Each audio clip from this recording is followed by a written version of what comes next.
Buenas noches. Un grato placer dirigirme a la comunidad cristiana y al mundo en general.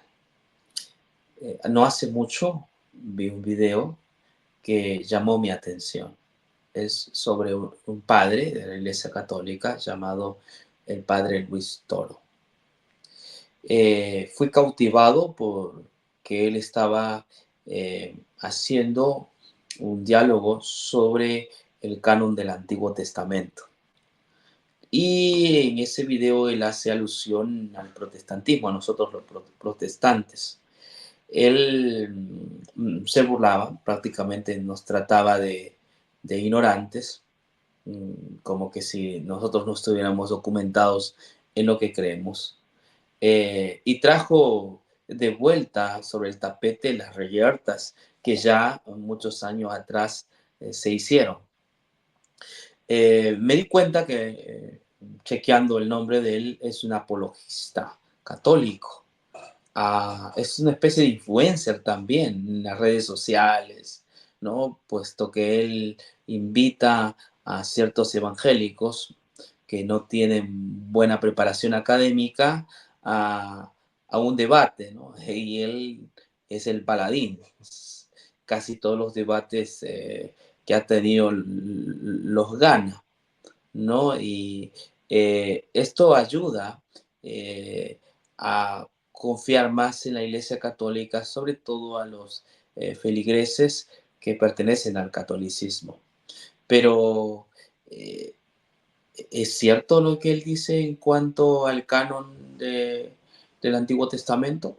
Para los que no saben, o de pronto saben, la Biblia católica en el Antiguo Testamento tiene 46 libros de más. Tengo aquí una Biblia católica, Dios habla hoy, y uno puede ver el Antiguo Testamento, allí el Antiguo Testamento, y en el Antiguo Testamento, ¿no? Aquí está, por ejemplo, los libros eh, protocanónicos, quiere decir primer canon, están hasta el libro de Malaquías. Debajo tienen los libros deuterocanónicos, que es la palabra deuto significa segunda, canónico, segunda regla o segunda ley. En esta segunda ley está el libro de Tobit, el libro de Judith, el libro de Esther, Macabeo 1, Macabeo 2, Eclesiástico, Sabiduría, Barut y Daniel, ¿no? Son 7 libros más o menos que la iglesia tiene en, en sus escritos, ¿no? En el Antiguo Testamento. En el 27, el Nuevo Testamento no hay problema porque somos 27, ahí coincidimos bastante. La Biblia protestante o evangélica tiene solo 39 libros. Entonces él dice que nosotros históricamente estamos bastante equivocados, desinformados con la historia, porque los protestantes, o sea, nuestros padres, Lutero, Calvino, Zwinglio, ellos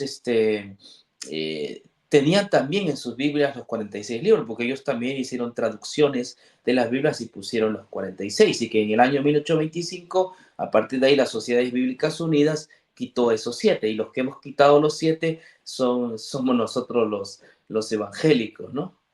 Basados, por supuesto, en un concilio, susodicho concilio de Jania el año 90, ¿no? Donde se cree que los judíos se juntaron, ¿no? Ya que el templo había sido destruido, ellos tenían que cerrar su canon, y en el año 90, pues ellos, dentro de su canon, no existe los libros ya mencionados que la Iglesia Católica tiene. Esos 7 libros no están en el canon del concilio de Jania el año 90. En todo caso, nosotros protestantes nos basamos en el año 90 después de Cristo en un canon tardío, pero ellos históricamente se basan en el canon alejandrino.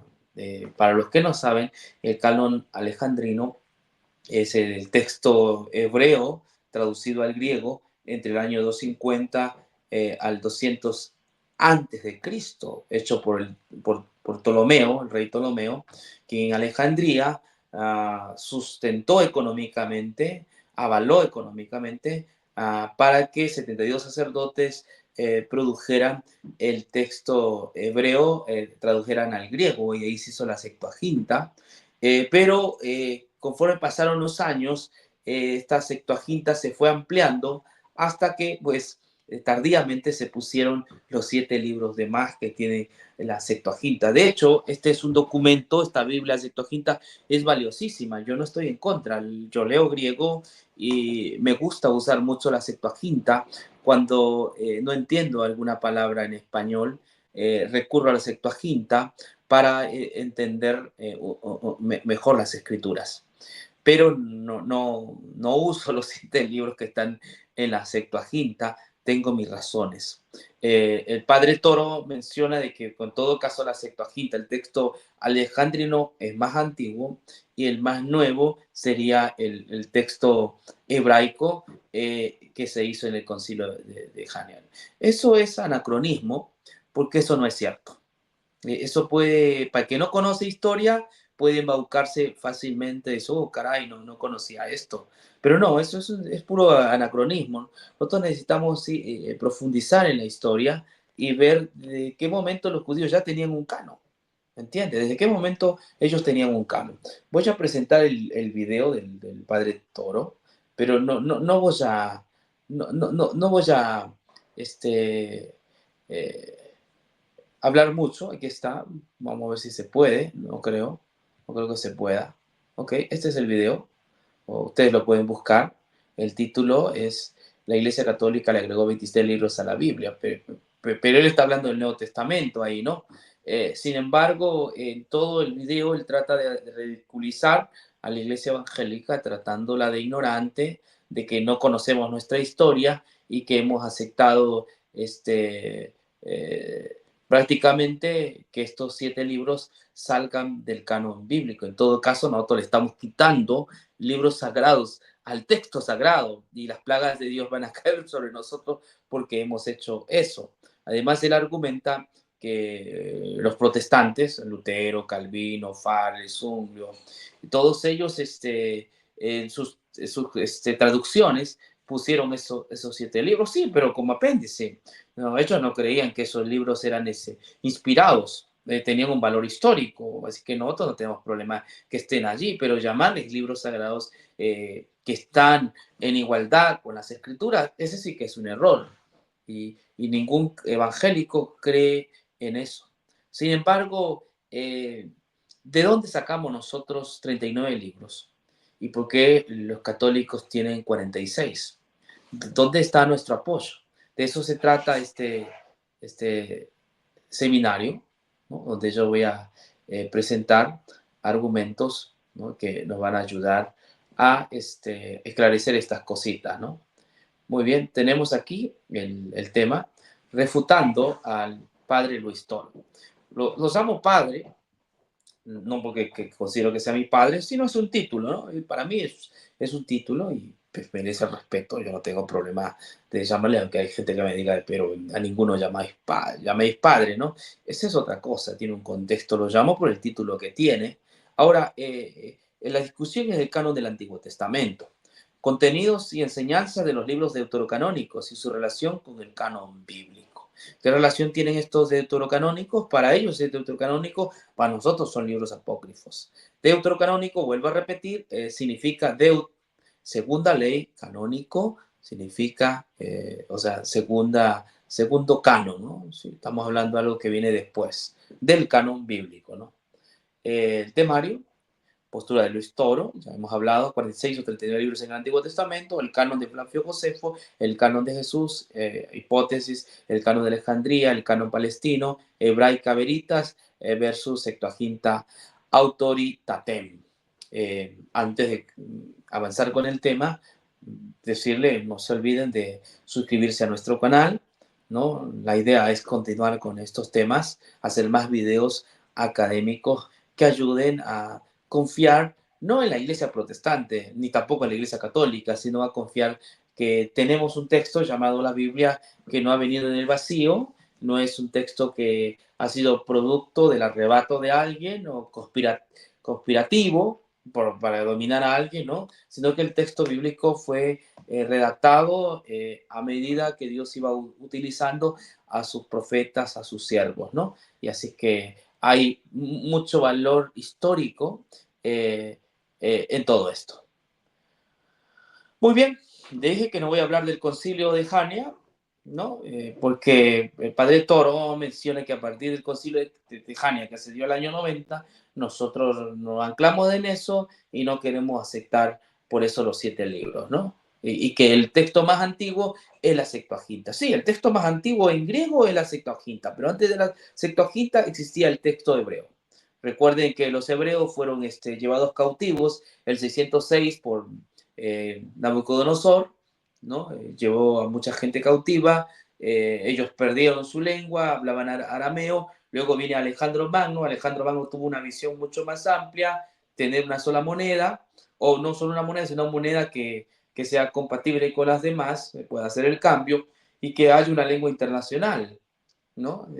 Eso se llama helenizar. Entonces, el griego, pues durante muchos años fue la lengua internacional. ¿Ya? Entonces, por eso es el texto de la alejandrino, ¿no? Nosotros tenemos no al concilio de Jania, sino a Flavio Josefo. Este es un historiador judío que va a decir lo siguiente. Es interesante lo que dice Flavio Josefo. Por esto, entre nosotros no hay multitud de libros que discrepen y disientan entre sí, sino solamente 22 libros que abarcan la historia de todo tiempo y que con razón se consideran divinos. O sea, para Flavio Josefo estos 22 libros eran divinos. De entre ellos, 5 son de Moisés, va explicando, y contienen las leyes y la narración de lo acontecido desde el origen del género humano hasta la muerte de Moisés. Eso es cierto, ¿verdad? Eso lo dice Flavio Josefo más o menos entre el año 65 al 80, ¿no? Él escribe esto.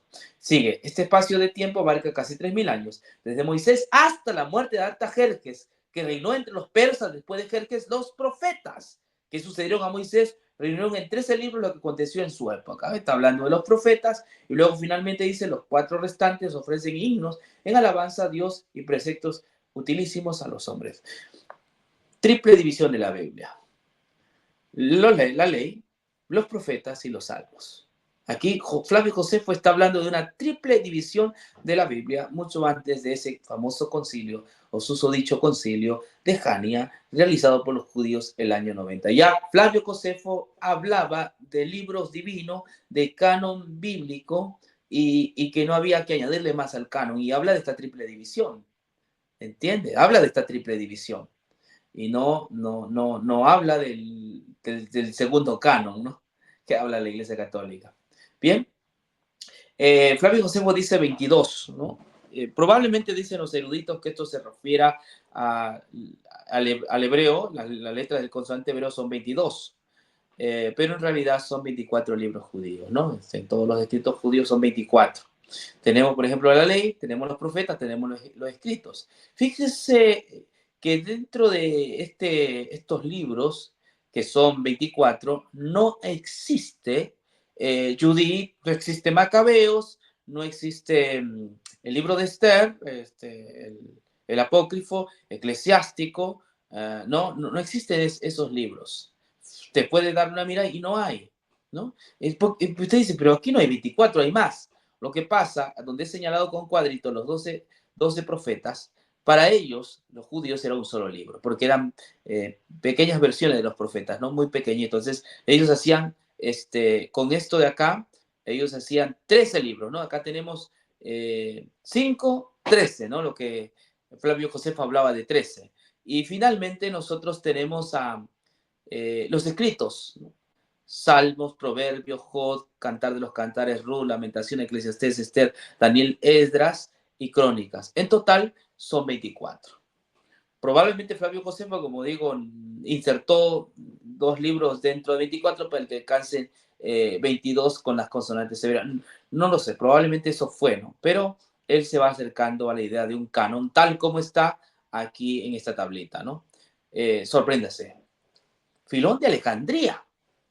Filón de Alejandría, eh, contemporáneo, antes de Cristo y también después de Cristo, mucho antes que Flavio Josefo, también dijo lo siguiente. Filón habla de una división en tres partes del canon: las leyes, los oráculos de Dios anunciados por los santos profetas y los salmos. ¿Sí? Parecido, muy parecido a Flavio Josefo, ¿no? Y estamos hablando de Alejandría, ¿no? Donde se sacó el canon de alejandrino, ¿no? En la Septuaginta. Filón ya hablaba, más o menos en el año 30 o 40, estaba hablando de la triple división de la Biblia. Interesante, ¿no? El padre Toro no sé qué dirá ante esta evidencia, ¿no? Otra cosa, esto es reciente, ¿no? Esto se encontró en el Mar Muerto, ¿no? En esa comunidad llamada Cénica, ¿no? En la comunidad del Mar Muerto, la carta alágica. ¿Qué tiene esta carta? Esta carta es 150 antes de Cristo, ya está fechada, ¿no? No voy a dar detalles de la carta, usted puede buscar para evidenciar de qué se trata. Esta carta habla del libro de Moisés, habla de los libros de los profetas y habla de David, es decir, de los salmos, ¿no? O de los libros históricos. Tenemos el libro de Moisés, el libro de los profetas y David, es decir, la triple división de la Biblia. Es asombroso. En esa misma carta lágica habla de crónicas. Yo tengo aquí mi Biblia hebraica, ¿no? Estudiantense, ¿no? El hebreo se lee de derecha a izquierda, entonces aquí no estaría el Génesis, sino que aquí termina la Biblia hebraica. Sorpréndase, termina en Crónicas, tal como estaba, como la carta lágica. La carta lágica nos habla de que en Crónicas termina la Biblia. Es decir, los escritos inspirados eran considerados inspirados hasta el siglo V, antes de Cristo. Por lo tanto, el deuterocanónico, que viene en el siglo II, en el siglo I, no fueron aceptados. No solo por el concilio de Jania, sino por evidencias que estamos mostrando antes y después de Cristo. Para los judíos, su libro sagrado era esta triple división, y ahí no se contempla los libros que la Iglesia Católica ha decidido sacar, por supuesto, del texto griego de la Septuaginta, un texto alejandrino que en algunos casos es corrompido. Muy bien. Tenemos aquí un libro eclesiástico, ese es un libro apócrifo, pero reconoce el libro eclesiástico, este libro apócrifo, que la Biblia tiene, o la Biblia judía tiene esta triple división. Fíjese, la ley, los profetas y los demás libros que fueron escritos después. Nos han transmitido muchas y grandes enseñanzas. Por eso hay que felicitar al pueblo de Israel por su instrucción y sabiduría. Los que leen las escrituras tienen el deber no solamente de adquirir ellos mismos muchos conocimientos, sino que deben ser capaces de ayudar. Este libro reconoce que la ley, los profetas y los demás libros, es decir, los libros históricos, son divinos. Más abajo, hablando de su abuelo Jesús, no desde Jesús bíblico, sino antes de Cristo, en primer lugar se dedicó de lleno a la lectura de la ley, dice, de los profetas y de los demás libros recibidos de nuestros antepasados, y alcanzó un conocimiento muy grande de ellos, y luego él mismo se sintió movido a escribir un libro sobre la instrucción y la sabiduría para que, practicando sus enseñanzas, las personas deseosas de aprender puedan hacer mayores progresos viviendo de acuerdo. Está hablando que el libro que va a escribir después no es canónico, simplemente es un comentario a la ley, a los profetas y a los salmos. ¿Qué les parece? Está, aquí está la evidencia histórica, ¿no? Y por último, Jesús no llamó canon a la Biblia el año 90. Para Jesús ya la Biblia tenía un canon, y este canon está dividido en tres. Esto está en Lucas 24:44, ustedes lo pueden corroborar. Dice la ley de Moisés, en los profetas y en los salmos. Jesús avala la triple división de la Biblia, y no el canon de la Septuaginta, que no tiene esta triple división. Además, en Mateo 23:35 Jesús dijo: para que venga sobre vosotros toda la sangre justa derramada sobre la tierra, desde la sangre de Abel el justo hasta la sangre de Zacarías, hijo de Berequías. Esto es Crónicas. El canon se cierra con Crónicas. No hay canon antiguo testamentario después de esto. Es decir, en el periodo intertestamentario es un periodo de oscuridad. Muchos escritos hay, ¿no?, que trataron de eh, espiritualizar, llevar a las personas a una devoción con Dios, pero estos escritos no están admitidos por los judíos, ni antes ni después de Cristo. Con razón, el erudito Jerónimo, el quien hizo la Vulgata Latina, eh, eh, fue llevado por el Señor, ¿no? Él meditó y fue a vivir a Jerusalén, a Belén. Allí aprendió la gramática hebrea y él solía decir que deberíamos volver a nuestras raíces hebreas, ¿no? Y para él, la hebraica veritas era el canon. En cambio, San Agustín, el otro padre de la iglesia, decía que la Septuaginta es autoritatem, canon, ¿no? Para San Agustín. Y de ahí viene toda esta polémica. Esto será en nuestro próximo